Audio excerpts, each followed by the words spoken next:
Yeah. Deck profile for my top 32 of Oceanics. Played for high Runick Spright, keeping on the trend of doing well with Spright decks after topping YCS Sydney earlier this year. Pretty much go straight into it. Nothing super interesting. I guess I lost my first two rounds to Labyrinth and then sort of had to submarine it to make top cut, which got lucky and yeah, won out from there. Except I got one draw against another Labyrinth opponent because I didn't scoop fast enough. But yeah, we'll move on and do that profile. Pretty standard list, but it's sort of Runick is hard to innovate on much. So I've got three Rexes signed by my mate Jacob, his favorite card, and then three more Rexes, Fossil Digs. You see this in your hand, you can't lose going first. Just being able to set up Folgo, Fountain, you can't lose. No matter what, you're drawing three, and often you're drawing 6 to 9 cards going first, and then every turn you draw 6 cards. It's crazy. The two targets, Rookie and Mayhem. Rookie, really nice. Like, this is like the main combo, and then Mayhem's just really nice having a second target for in case you draw the Rookie.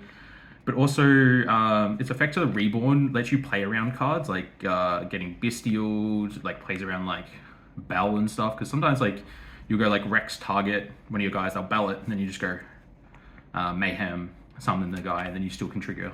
And then you've got your three sort of like bricks, I guess. Well, one brick, and these are like sort of soft bricks, like beats. Like as long as like if you see these with like another for hire, they're fine, or you just like discard them for your Runicks. And this one sort of it's like the brick, but you can sort of play if you see it. It's not great. Then onto playing a few Spright cards. 3 blue, 1 jet, 1 starter, 1 carrot, 1 red.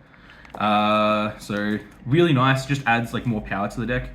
Often you always slide out these three going second. It's just they're only here for extra cards, and then carrot and red are just really nice, having extra negates and stuff and extenders. So pretty much use that. These cards are terrible when you're going second because you never want to lock yourself into level 2s going second, so you don't make them. And then yeah, so that's Sprite engine. Then onto the Runicks. Very straightforward. 2, 3, 3, 3, 3, 3, and then I play an extra one and one dispelling. Just play as many as I can. I'm playing 42 cards, so if you want to play 41, just cut this. And then cut one of my other non-engine cards to play 40. It's pretty easy to like figure out like numbers and stuff. Then my non-engine, I started to play Dark Ruler. I was tossing up between this and Evenly Matched. I think Evenly would have won me one round where Dark Ruler didn't win me a match. But then Dark Ruler overperformed. Played against a few people that were just like ending on like Baron and stuff. Like I played Dragon Link, Branded, twice. I played against like cash. This is great into cash boards because you just like hit their Arise Heart and stop it, and yeah, it's nice. And then 2 Dib because you want something.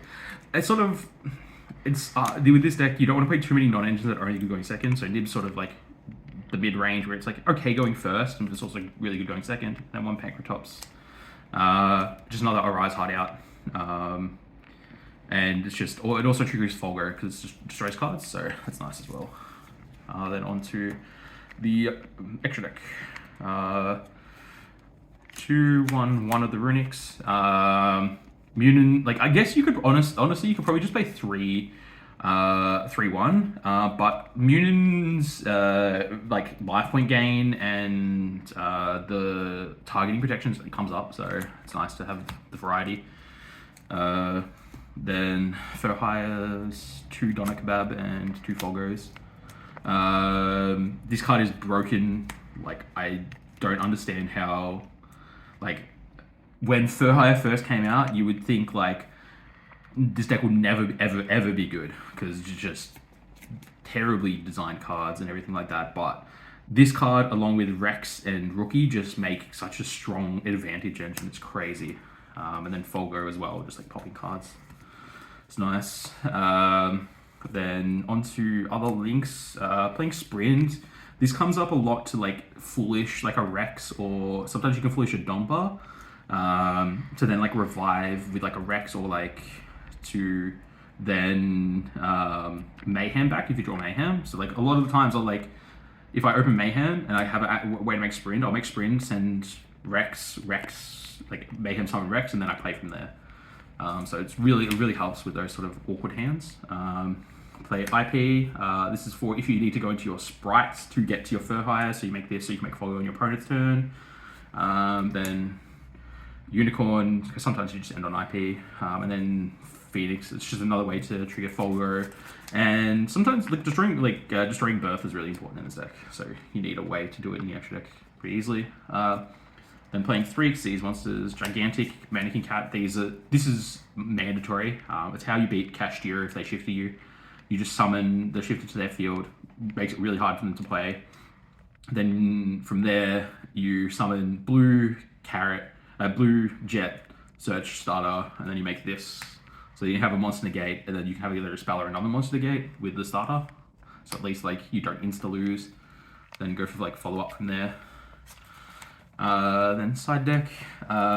So the main deck's really bad into Labyrinth. So I had to make concessions for that, and then play in the side, which is 3 Ash, 2 Bell, 2 Cosmic. This is also really good into the Mirror, and it's another card that you can side in against Catch to hit Birth, because sometimes you just need to be able to clear the Birth as well after it. But yeah, this is sort of that. And then playing 2 Kurukara, mainly for Kashtira, Branded, like all those sort of combo decks. Helps to win it. Didn't play a single Mirror, which kind of like these are like good into as well. But and then a bunch of 1-ofs. Play Wiz, a second Jet, and Smashes. So these you side in going first.